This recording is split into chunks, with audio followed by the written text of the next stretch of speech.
Hey guys, got a 5-minute unrated game against a 4-3-7. We've got e4, e5. Knight, the Vienna game. Excellent.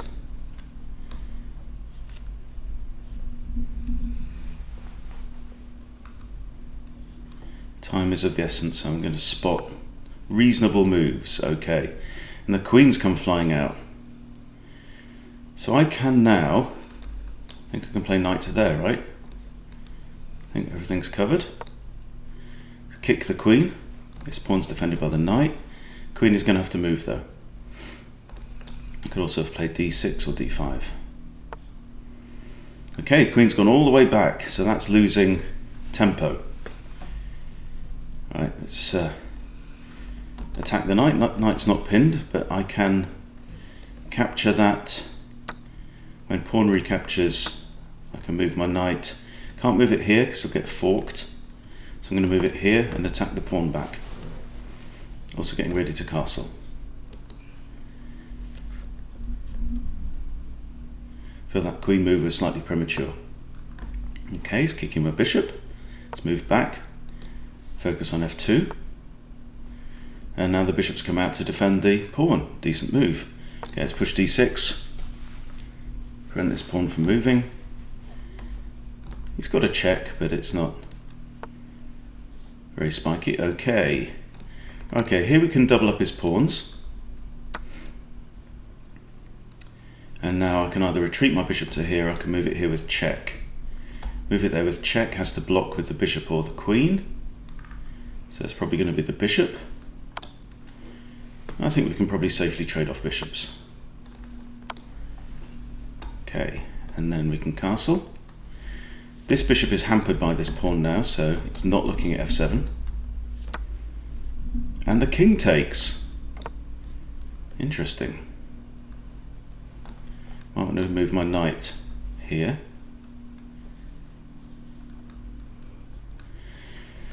Also want to get my queen off the back rank, so moving the knight there means my queen can move to there with check. Also target that pawn as well. Okay. Knight to here looks safe.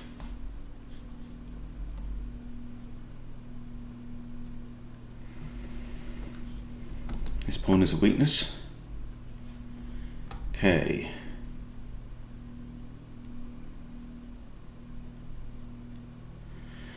Let's bring the queen out to here.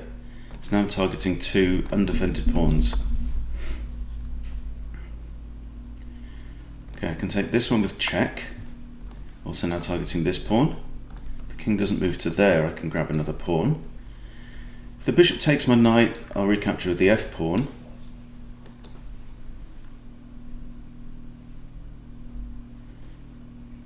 Both on 3 minutes now. Alright, queen has blocked. So I can grab this pawn if I want, or I can trade queens off. I'm only a pawn up at this point. I can also defend my queen by bringing out my bishop. No, I can't. Okay, what do we want to do? Do we want to trade queens, or do we want to grab the free pawn? Let's grab the free pawn. Also, this pawn's now hanging. Notice how my opponent's got a lot of loose pawns. And that comes from an unstructured development. This bishop's pinned. Let's grab that pawn. His rooks are now connected on the back rank. If the king comes here, okay, that's right. So now bishop f5 is targeting this bishop twice, and the bishop's actually pinned, so it can't move. So he's going to have to protect his bishop with one of his rooks, I think, or the queen. Right, it's defended with the rook. So he still can't take my bishop. So let's hassle the queen. This bishop's still pinned. Queen's gone there. It's another defender of the bishop. He's also attacking my loose pawn here. So what do we do?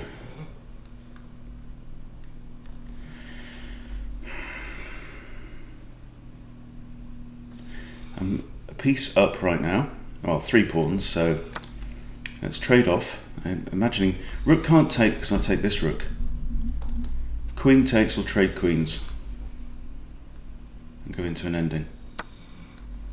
Trade queens. I have lots more pawns. That's a nice central square for my knight. We might end up trading knights. So let's ask the question. This pawn's also undefended. Okay.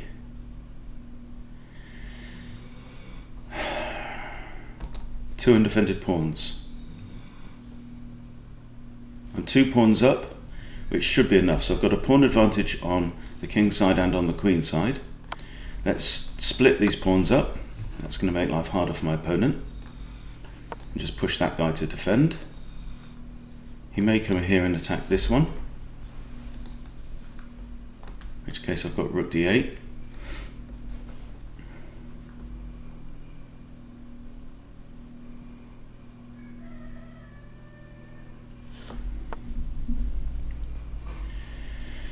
Right, second attacker.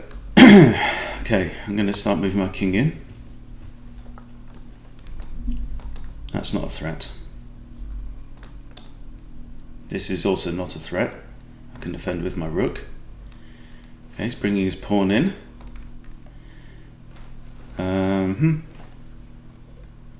It's offered to trade rooks. Can only be in my favour. Can't go there. He can go there. So he's got 3 squares he could go to. He can't go there because of... Okay. Right, do we trade off rooks? Yes, we do. Now the king comes in again, so now the king's guarding these 2 squares. Rook's protecting that pawn. If he comes here, I can move my king up. Right, not bad play. Push a pawn.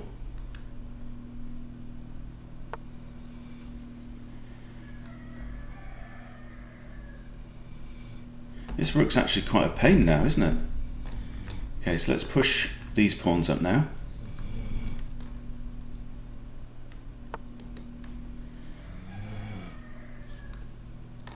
Okay, I'm going to push there.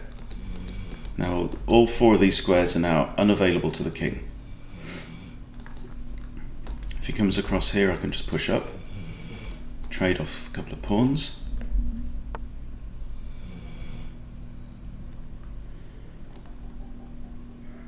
I think that's safe. This rook is in a great position. This goes to show this guy's rated, the 400s. He's on 52 seconds. Okay, do we take? Yeah, I think we do. Rook behind, I can go here. Can always get my king to here. Alright, so he's attacking that pawn now, so yeah, king e7, defends the pawn. I want to get my rook behind my b pawn and guide him all the way. Okay, so now this is playable. Okay,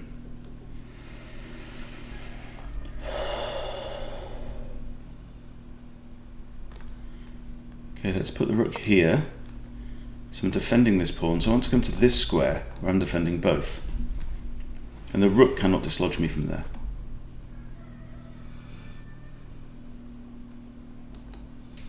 "20 seconds now. So that's what I want to play. He's beat me to it. Now he gets that square. Okay, let's throw in a check. Allows me to advance my pawn. King still can't advance. Alright, let's grab this guy. Give up this pawn. I'm still 2 pawns up. I think I can now move my king towards the centre and protect this pawn push. 7 seconds. He's going to run out of time. King can't advance. My rook's defended. Throw in a check.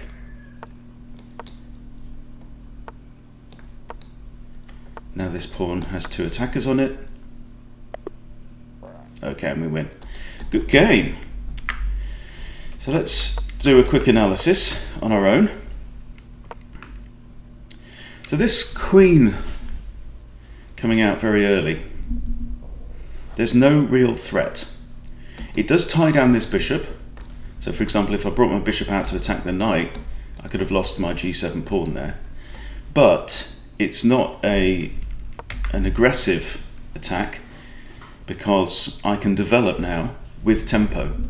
So hitting the queen and forcing the queen to retreat, and the queen goes all the way back. So now, basically what we've done in 3 moves is that we've flipped the board, so that now I am actually playing with the white pieces, because the queen has moved twice with nothing to show for it. So now I develop, get ready to castle. Knight comes in and we trade. I retreat my knight.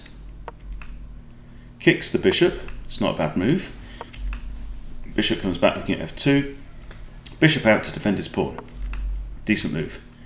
Now d6, getting ready to develop. Trade of pawns, and now he's got these weak pawns in the middle of the board, and we see what happens with those pawns. So check, trade bishops, and now he captures with the king, which is an odd choice, because he's given up castling rights now. So I would have taken with a queen, develop this knight, get the king safe. King takes I castle. Queen comes out. Move my knight, getting ready to release the queen. Queen comes down, again, not very threatening situation. This bishop is in a very bad place, stuck behind this pawn. It's in line with my king, but I'm not going to be pushing my c-pawn anytime soon to get rid of that, because that works in my favour. So develop the queen, and we're attacking 2 pawns here. Bishop comes out now with a second attacker on the knight, but that's okay. So we grab 1 pawn with check. Queen blocks, grab another pawn. Knight out, grab another pawn. And this is the difference. This is what makes the difference in the end of the game, is these pawns falling all over the place. So now I attack the pinned piece, defends, attack the queen, and also here centralizing the rook, controlling the open file. It's the only open file on the board, and I want to be the master of that. So queen comes out to there, we trade bishops, we trade queens, because I'm 3 pawns up.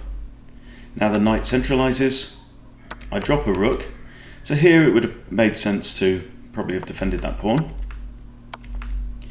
We trade knights, and now what I've done is I've split his 2 pawns here on the king side. Push b6 to defend.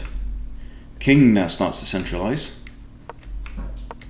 Propose a trade of rooks. Now here I can't allow him to capture, because my only recapture is rook, and then I'm basically a rook down, which is a losing position. So I initiate the exchange. Now the king comes across, guarding important squares on here. So the rook now only has 2 safe squares, but the rook holds its ground. And now the king centralizes, so the king is now in the center. This is good play. I push, king comes across, and now I put my pawns side by side, and this is important because my pawns are now covering all 3 of these squares, so the king cannot advance into any of these squares. He also can't advance to this one, because this pawn's guarding it. So I'm keeping his king out. Push a pawn, trade pawns, attacking that one, and now I have king e7 to defend. Back, king f6, so now my king is making progress towards the center. Lift my rook, trying to get my rook to this square where it defends both of my isolated pawns. He beats me to it, defend. Rook retreats. I think here probably lifting the rook would have made sense. My king can't go there or there, but also can't go here right now. But if the rook goes there, my king can simply come back to e7. So now I throw in a check, allowing me to push this pawn forward if I wish. But I decide to grab the loose pawn, he grabs that loose pawn, and now the king centralizes. Very important in the endgame. So now his king cannot pass this 4th rank. King just comes backwards and forwards, nothing can be done. And now this big pawn barrier here just prevents the king from making any forward progress. He's only got a second left, and now I grab his penultimate pawn, and we win on time. So how did his pawns get so loose? So yes, he's lost some advantage there.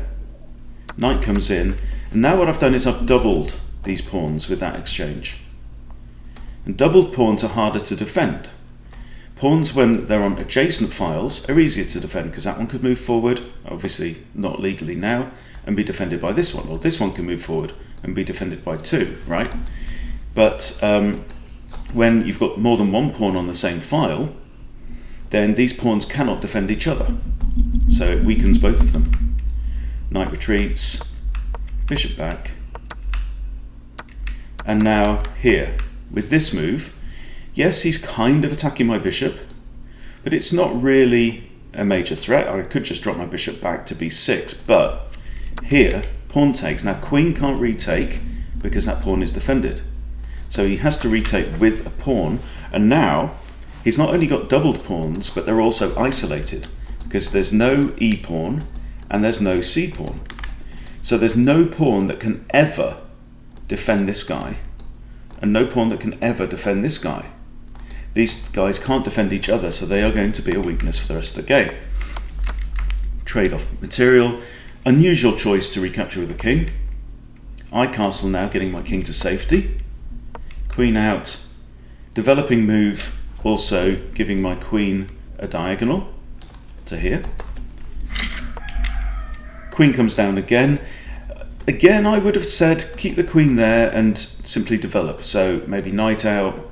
He wants to get both of his rooks into the game. So now I come out with an attack. And the key thing again here is these two loose pawns in the middle of the board. Doubled and isolated. So one pawn falls. And the reason is because he's left this pawn undefended. This pawn's undefended. This pawn is undefended. Right? This pawn is undefended. So it's just a general lack of coordination on the board. Coordination means that your pieces are all protected by at least one more piece. Propose a trade of queens, not interested, let's grab more pawnage. Knight come out, grab more pawns. And that's all the difference. Attack the pinned piece, with development, connecting my rooks. So I'm not forgetting development here. Yeah, the queen is attacking an undefended pawn. So we have the trade, and we trade off the queens. Now here I probably should have protected my pawn, but instead I go in, grab his knight, and again, two more isolated pawns, hard to defend. More trades. Now I'm defending, but I've got this big pawn advantage. I've got a pawn advantage here on this side, and I've got one pawn advantage here on this side as well. So how can white defend all of these pawns with only two pieces? He's really got his work cut out. But his rook is in a good place on the 7th rank. Now I push my pawns up in a wall, preventing his king from making any forward progress. Now I strike out and exchange on the queen side. King pushes forwards. Check, forces the king back. King has to retreat from there because he can't come here because of king and pawn, and he can't come here because of king and pawn, and he can't come here at any point because of the pawn. So the king must retreat. And now I grab the free pawn. It's just loose. And there we go. And the pawns are going to make a sure and steady advance all the way. So there you go. Very, very decent game from a 400 player, has to be said. So well done. Thank you for the game, Splinter987. Thank you for watching. Please subscribe if you haven't subscribed, and I'll see you soon.